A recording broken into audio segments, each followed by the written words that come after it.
একাত্তরের মুক্তিযুদ্ধে ভারতের সাহায্য না পেলে বাংলাদেশ স্বাধীন রাষ্ট্র হিসেবে আত্মপ্রকাশ করতে পারত না। পাকিস্তানের অধীনেই থেকে যেতে হতো বাংলাদেশকে। শেখ হাসিনার বাংলাদেশ ছাড়ার পর অন্তর্বর্তী সরকারের আমলে ভারত বিদ্বেষের ঘটনা অনেকটা বেড়ে গিয়েছে। ভারতের শত্রু দেশ পাকিস্তানের সঙ্গেই বরং সখ্যতা বেড়েছে মোহাম্মদ ইউনূস প্রশাসনের। এরপর প্রকাশ্যে ভারতের উত্তর পূর্বাঞ্চলের রাজ্য সেভেন সিস্টার্স দখলের কথা বারবার বলতে শোনা গিয়েছে সে দেশের রাজনৈতিক দলগুলোকে। এমনকি বিদেশে গিয়ে অন্তর্বর্তী সরকারের প্রধান উপদেষ্টা মোহাম্মদ ইউনূসের মুখে বারবার শোনা গিয়েছে সেভেন সিস্টার্সের কথা। এবার প্রকাশ্য সভায় বাংলাদেশের জাতীয় গণতান্ত্রিক পার্টি বা জাকপার সভাপতি এবং মুখপাত্র রাশেদ প্রধানকে বলতে শোনা গিয়েছে, আপনারা নাকি বলেন একাত্তরে আপনারা নাকি আমাদের সহযোগিতা করেছেন, আমরাও মুক্তিকামী সেভেন সিস্টার্সকে সহযোগিতা করতে চাই। আপনাদের কাছে যদি কোনো ঋণ থাকে সেই ঋণ শোধ করতে চাই সেভেন সিস্টার্সকে স্বাধীন করে। ওই নেতাকে প্রকাশ্যে হুমকি দিতে দেখা যায়। শেখ হাসিনাকে ফেরতের দাবিতে ভারতীয় দূতাবাস ঘেরাও করতে এসেছিলাম, সেদিন পুলিশ আটকে দিয়েছিল। আজকে আরও বহুদূর এগিয়ে এসেছি। সামনের বার আমরা আর থামবো না, ভারতীয় দূতাবাসে ঢুকে যাব। একবার ভাবুন কতটা সাহস, দূতাবাসের মধ্যে ঢুকে যাব বলছেন। রাশেদ প্রধান নিশানা করেছেন সেদেশের মিডিয়াকেও। তিনি বলেন, বাংলাদেশে থেকে বাংলাদেশের জীবিকা অর্জন করে ভারতের গোলামি আমরা মেনে নেব না। ভারতের প্রধানমন্ত্রী নরেন্দ্র মোদীর নাম নিয়ে রাশেদ প্রধানকে বলতে শোনা গিয়েছে, বাংলাদেশের রাজনৈতিক দলকে বলতে চাই, নরেন্দ্র মোদী আর হিন্দুস্তানের সঙ্গে বন্ধুত্ব করতে চাইছেন সেই বড় দলকে বলতে চাই, নতুন করে জোলেম হবেন না। বাংলার পবিত্র মাটিতে ভারতীয় আধিপত্যবাদ চলবে না। শেখ হাসিনাকে ফেরতের দাবিও করেছেন তিনি। কি বলেছেন রাশেদ আলম, শুনবো। আপনারা নাকি একাত্তরে আমাদের সহযোগিতা করেছেন, আমরাও মুক্তিকামী সেভেন সিস্টারকে সহযোগিতা করতে চাই। একাত্তরের যদি কোনো ঋণ থাকে আপনাদের কাছে, সেই ঋণ এবার পূরণ করতে চাই, সেভেন সিস্টারকে স্বাধীন করে আর আমরা ঐক্য আয়োজিত আজকের এই সমবেত জনতাকে জানাই আমার দল জাকপার পক্ষ থেকে সংগ্রামী সালাম এবং শুভেচ্ছা। আসসালামু আলাইকুম।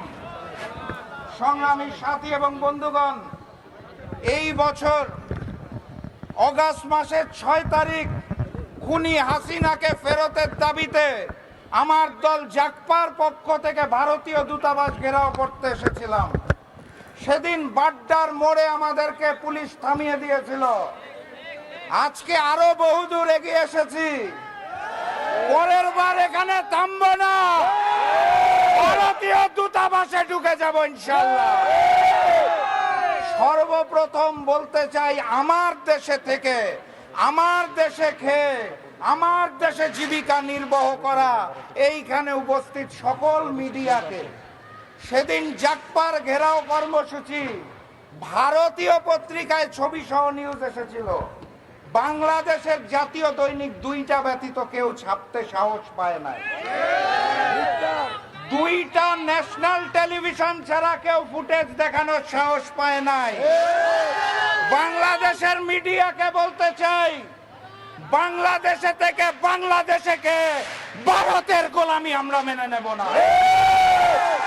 এরপর বলতে চাই বাংলাদেশের রাজনৈতিক দলগুলোকে, আপনারা মনে করেন ক্ষমতায় থাকতে হলে বোধহয় হিন্দুস্তানের বন্ধুত্ব। অগাস্ট মাসে প্রমাণ করছে এই বাংলাদেশে ভারতীয় আধিপত্যবাদ চলবে না, চলবে না। অতএব যারা নতুন করে নরেন্দ্র মোদী আর হিন্দুস্তানের সাথে বন্ধুত্ব করতে চাইছেন, সেই বড় দলকে বলতে চাই, নতুন জালেম হবেন না। বাংলার পবিত্র মাটিতে ভারতীয় আধিপত্যবাদ চলবে না।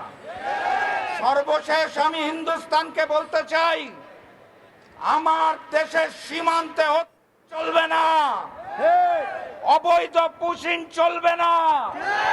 54টি অভিন্ন নদীর পানির ন্যায্য হিস্সা লাগবে। খুনি হাসিনাকে ফেরত দিতে হবে। হাদির উপর আক্রমণ করা সন্ত্রাসীদের আপনারা রক্ষা করছেন, তাদেরকে ফেরত দিতে হবে।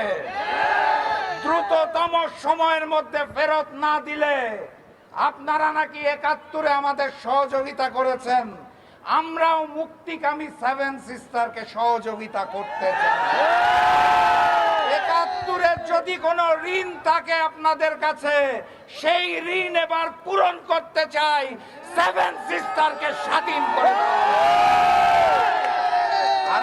বাংলাদেশের প্রশাসন যারা পিছে দাঁড়িয়ে রয়েছেন তাদেরকে বলতে চাই, বাংলাদেশের মুক্তিকামী জনতাকে আপনারা রুখতে পারেন, ভারত থেকে আসা গুলি রুখতে পারেন না কেন?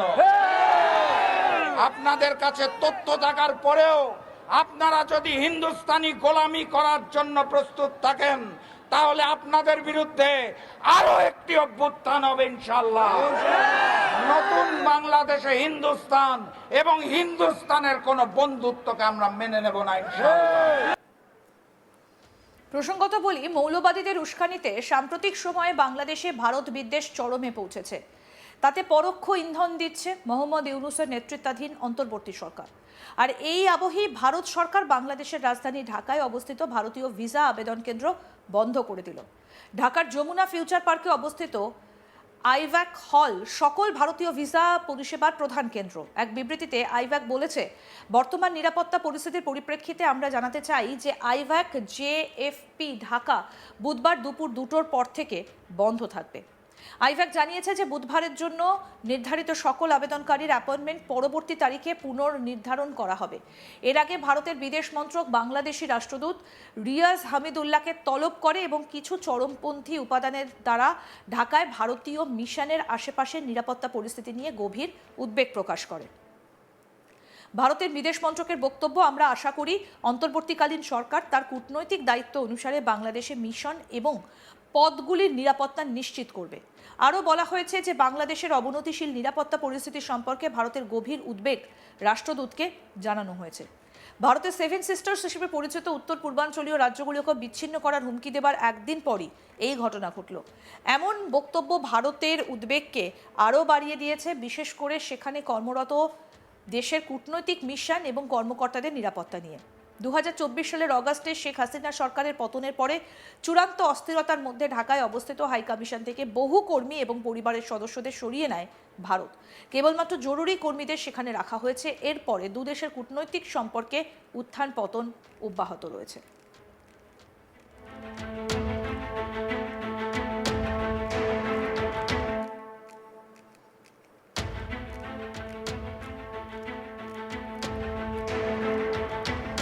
বাংলাদেশের ভেতর থেকে আবার উস্কানিমূলক মন্তব্য, ভারতের উদ্দেশ্যে একের পর এক উস্কানিমূলক মন্তব্য। 71-এর মুক্তিযুদ্ধে ভারতের সাহায্য না পেলে বাংলাদেশ স্বাধীন রাষ্ট্র হিসেবে আত্মপ্রকাশ করতে পারত না। পাকিস্তানের অধীনেই থেকে যেতে হতো বাংলাদেশকে। শেখ হাসিনার বাংলাদেশ ছাড়ার পর অন্তর্বর্তী সরকারের আমলে ভারত বিদ্বেষের ঘটনা অনেকটা বেড়ে গিয়েছে। ভারতের শত্রু দেশ পাকিস্তানের সঙ্গেই বরং সখ্যতা বেড়েছে মোহাম্মদ ইউনূস প্রশাসনের, এবং আবার ভারতের বিরুদ্ধে এলো উস্কানিমূলক মন্তব্য। দেখতে থাকুন আজ তাক বাংলা, সাবস্ক্রাইব করুন, নোটিফিকেশন পেতে বেল বাটন অপশন প্রেস করুন।